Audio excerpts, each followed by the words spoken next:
Bonsoir, aujourd'hui je vais vous raconter l'histoire d'une petite fille de 23 ans. Quand elle était petite, elle n'était pas grande. Bonjour, c'est moi, Lixou. Aujourd'hui j'ai décidé de prendre un bain, et comme je suis très économe, le lavabo suffira. Lixou, dès son plus jeune âge, avait de nombreuses passions. La première d'entre elles était le Monopoly. Son papa était banquier et son grand-père marchait avec une canne. Alors forcément, ça facilitait les choses. Lixou rêvait de devenir riche. Mais pour cela, il faut de l'argent. Catastrophe! Elle n'en avait pas. Elle décida donc de partir en voyage avec son grand-père.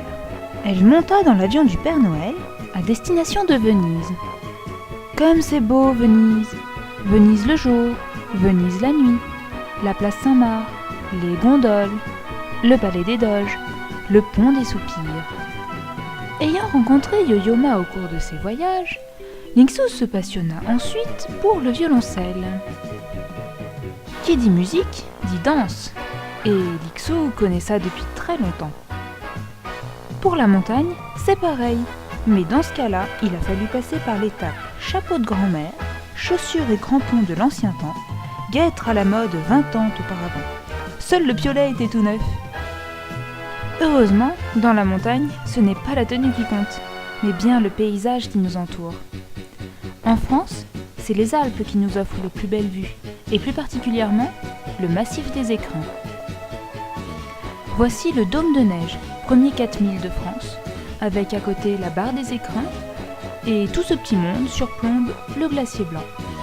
Le Pelvoux a longtemps été considéré comme le plus haut sommet du massif. Montagne imposante avec ses 4 pointes, il cache le point culminant qui n'est autre que la barre des Écrins. Pour terminer ce tour d'horizon montagnard, la Meije, un des sommets les plus difficiles des Alpes. Lixou vous remercie de l'avoir suivi tout au long de ses 23 années de passion. Mais c'est fini pour ce soir. L'histoire continuera une prochaine fois. Bonne nuit les petits.